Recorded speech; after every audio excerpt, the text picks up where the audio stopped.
Health Department issues warnings after raccoon tested positive for rabies in Marion County.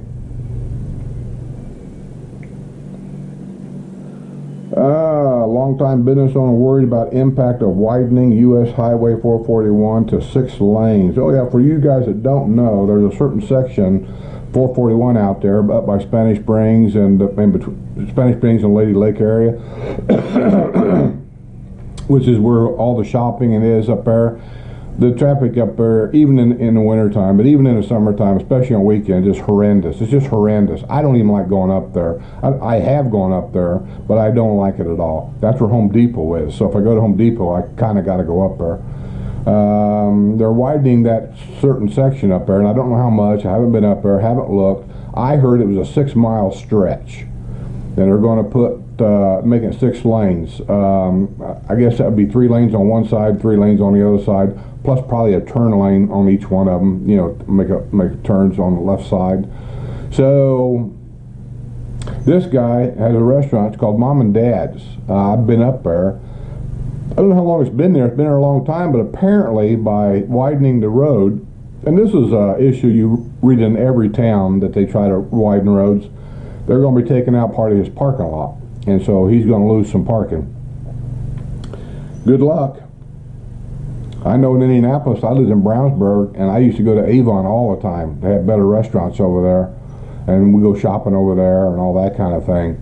And there was a certain section between 465 and on the west side of Indianapolis to get onto Rockville Road that takes you over to Avon area. It was basically 2 lane, and then they wanted to make it a 4-lane road, 2 on each side. And there were houses there that literally it was going to be up within 3 feet of their front door. And I don't know if the guys got together and did a petition or whatever, but anyway, somehow, some way, they forced the city of Indianapolis maybe, or whatever county, Hendricks County, or the road construction people, I don't know who did it, but they forced them to buy all of them houses down that road so they could condemn it and put that road in. Struggling for a shotgun between family members leaves Ocala woman dead. Jesus.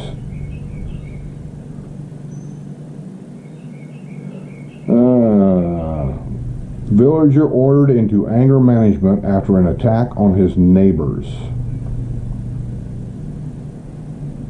Come on.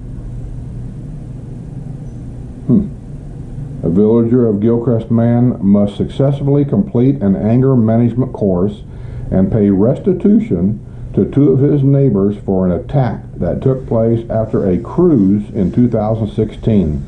During the sentencing hearing in Okeechobee County Court last Friday afternoon, Douglas Lamont Jensen, 62, was sentenced on 2 counts of battery on a person 65 years of age or older. He was ordered to pay $350 to the husband and wife, complete 50 hours of community service, and have no contact with the victims. Their home faces Jensen's home on a cul-de-sac on Stepping Stone Path. That'll be fun. Oh man, somebody's going to have to sell and move. Calumet Grove residents were on edge Monday morning, the second time in 3 months, when new sinkholes opened up in their neighborhood in the Villages. The sinkhole on Southeast 79th McLaren Terrace was reported at about 9:30 a.m. when a neighbor saw a large depression that had taken out part of a roadway and portions of 2 front yards. 2 other sinkholes opened up in those yards, and a 4th reopened underneath the adjoining lake on the golf course behind the homes. I wonder if is that the exact same neighborhood that they had the sinkholes in before? That sounds familiar, Calumet Grove. I think it is. A few months ago. Remember they had the 2 homes, they finally condemned both homes. One of them's a total loss. The other one, I'm not too sure if it's got to be fixed or if they got to tear it down, but I know both of those homes are still empty to this day. They can't go back in there. So I don't know what they're going to do up there. Community Development District Forest Supervisor Don Deacon, who hosted a meeting in March at the Mulberry Grove Recreation Center with about 200 concerned residents was checking out the damage on McLaurin Terrace Monday. He said he's extremely concerned about the sinkholes and how they're affecting residents in his district. Well, yeah, it's affecting the residents in that district, especially the ones that's got a house for sale. They have certain rules around here about disclosure on your homes. And one of them, and I don't know the exact rule about it, and I know every real estate company here tries to dance around it. So do your diligence if you're looking. But there's certain rules, like if your property touches property that a sinkhole has occurred in, then you have to report that on your disclosure. But somebody was telling me that that's been extended to where it's not where your property touches, but it's extended to a certain a scope of area, like maybe one city block or something. I don't know, but I do know that if you're looking at a home in an area, I don't care if it's new or old, ask that question, and they got to disclose it. Has there been any sinkholes in this area? You want to know that. I asked, and they told me no. In this area here, they said no, there's been no reported sinkholes in this area. The 500-year floodplain, they showed where it was at. I'm not anywhere near it. Those are the questions you need to ask. And so ask. Even though I got a bad report yesterday, I've been recommending a particular lady down here for real estate. She has, by the few people I've talked to, that she was their real estate representative for the villages. They give her glowing reports. So I don't know what happened, but the guy I met with yesterday, he has been with her for the last 2 days. He said, that's all we've done, man, is look at houses here and there, and he's overwhelmed. And I've always told everybody, take your time. Don't go to home shows day in and day out, because you're going to get so confused that you ain't going to know what's going on. You're going, I don't know. I like this one, but I like that one, and you're going to get confused. You know, I don't understand, why does this house cost $220,000 when there's a house over there that costs the same price? It's the same house, it's $220,000. I don't understand why one is the same price as the other when one of them had upgrades and the other one didn't. It's, slow down. Just slow down. You'll be okay. It'll dawn on you when you start looking at things. But here, and I've said it over and over again, here, the adage of location, location, location means more here than any place I've ever lived. And it's true here. And usually location, location, location means higher bucks. So all of that concerned. So anyway, they've got a few sinkholes up there.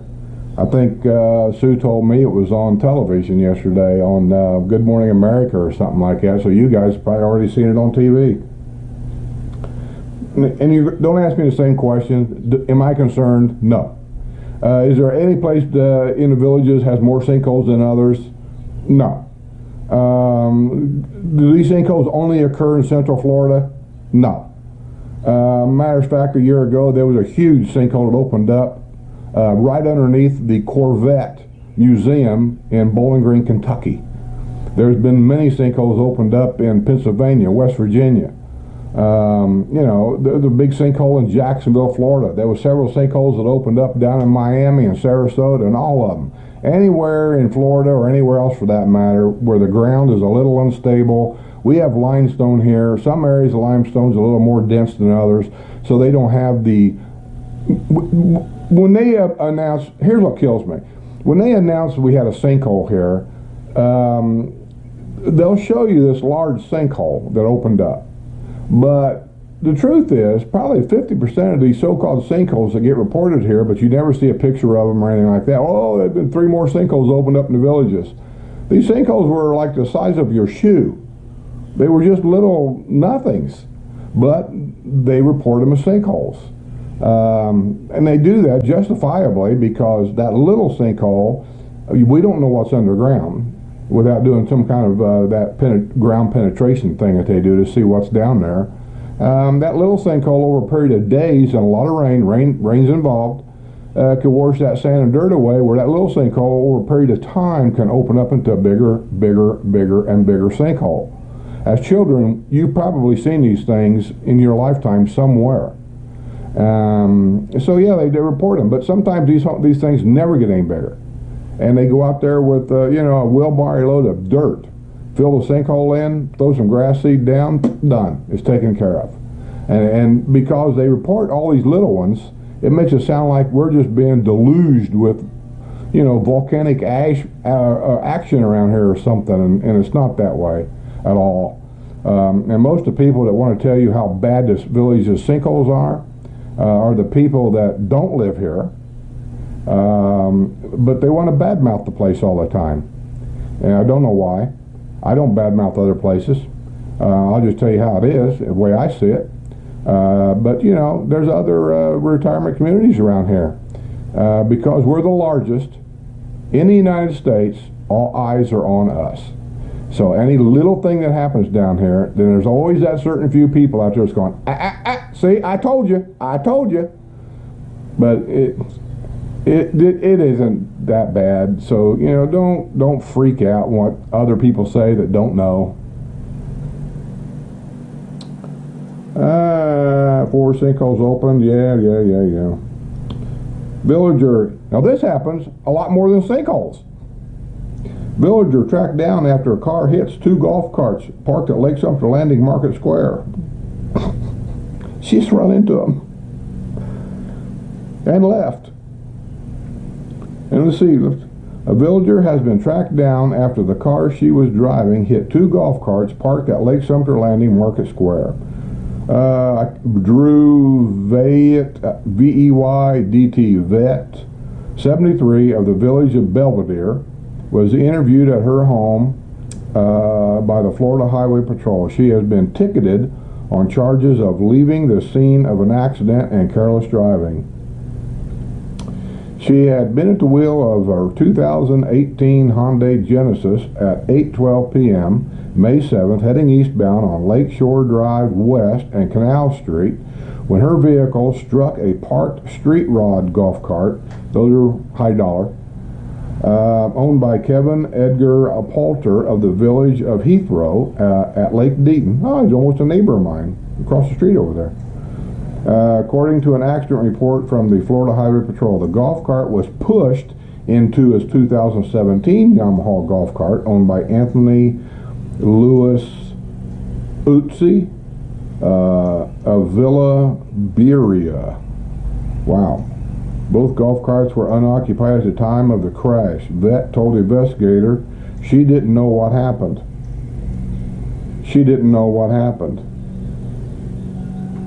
When Florida Highway Patrol arrived at her home, they found the vehicle had damage to the front end. She runs into 2 golf carts in her new car, drove it all the way home, and didn't know what happened. Makes you wonder.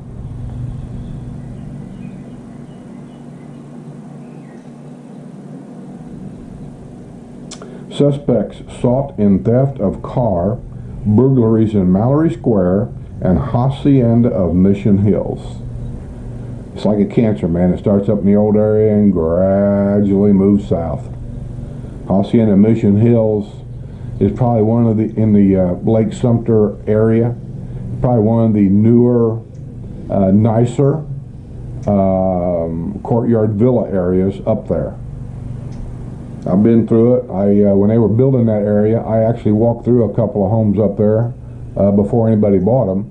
They were done, but they weren't released by the developer yet to sell. And ones I went through were along the, I don't know what they call it, but basically it's a swamp. And it cut the back of, overlooked that swamp right there. And they were gorgeous. 3 bedrooms, 2-car garages. I can't remember the square footage, but they were gorgeous. And back in the day, I'm thinking when they were building them, you could get them like 185 and up, something like that.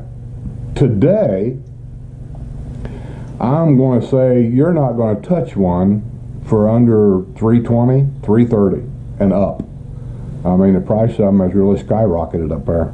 So those people have made some money. Congratulations. Villagers enjoy warm memories listening to music of Tommy Dorsey Orchestra and Frank Sinatra. I don't know where that was at, but they have that kind of stuff down here all the time.